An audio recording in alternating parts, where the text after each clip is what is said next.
Hey, what's up, everybody? So I want to talk about three really amazing stories and three amazing people, and I have the honor to actually know two of these people. So the two I know are Ivy Moscow and Justin Holland. The other one I would like to get to know is Kyle Maynard. But let me talk about these stories. So Ivy I met in passing, actually. We started talking about what we wanted to do in life and what we do in life. I told her about my personal training.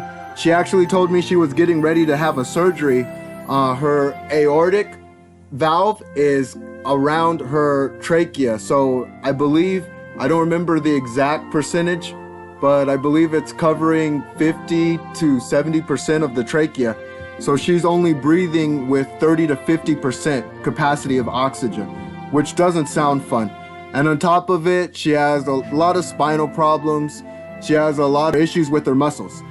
And the coolest thing about this woman, she's got a smile on her face all the time. I actually had to get to know more about this woman because of the positive energy that she just brings into a room. She can light up a room with her smile. She's got a lot of energy.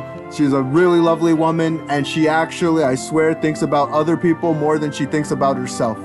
And she just recently found out she had something called 22q11.2 deletion syndrome. And so this syndrome basically consists of many symptoms. Symptoms coming from congenital heart defects, intermittent muscle spasms, central nervous system abnormalities, and a host of other things. And regardless of what it was, she still keeps that smile on her face. She continues to do right by other people. She continues to care about others more than she cares about herself sometimes. And I think she's just a really cool lady, and she exudes what people should be like no matter what the odds are like.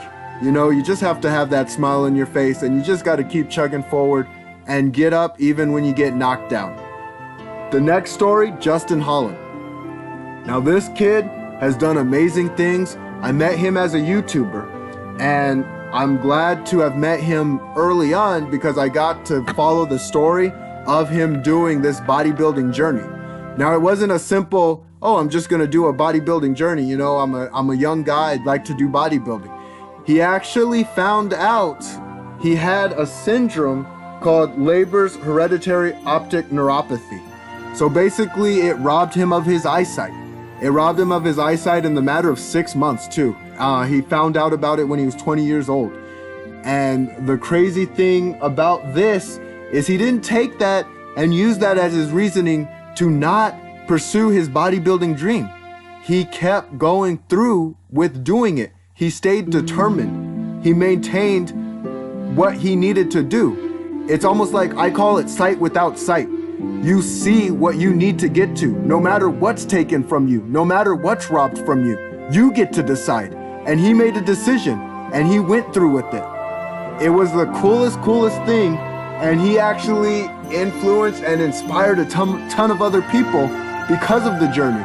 Because he showed, yeah, you can do whatever you put your mind to. Nothing can stop you. Only you can stop you. Now this third person that I would love to meet, Kyle Maynard.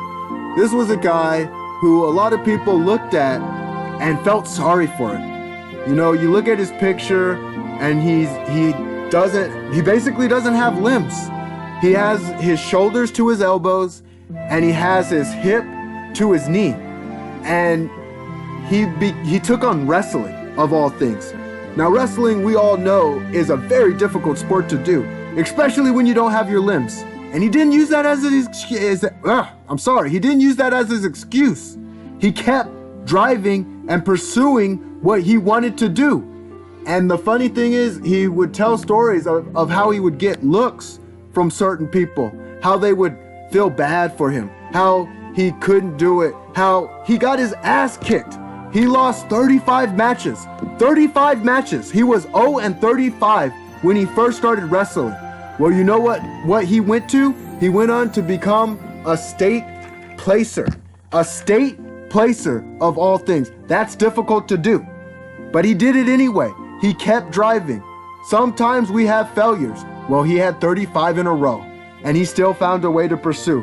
He still found a way to make it happen. This kid even pushed it a step further. he climbed up Mount Everest. Mount Everest. And he also owns a gym now. Guess what the name of the gym is called? No Excuses. That is fucking awesome, if I say so myself. He found a way to make what needed to happen, no matter what. And this is what it's all about. This is what defying the so-called odds are. The odds are always in us. They're in our own head.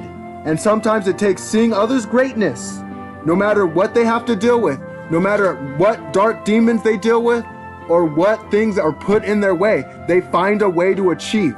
They find a way, no matter what. And that's what it's about. We are the deciders of what happens to us. Are we going to do great things? Or are we going to accept failure? It comes down to accepting failure. Or are you going to push through and find your greatness?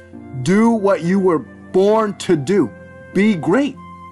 Be the best you that you can be. No one can stop it. No one can stop it except for you. And sometimes when we see other people going through difficult times and they find a way to do it, they inspire us. But here's the thing. The only inspiration you really need is in the mirror.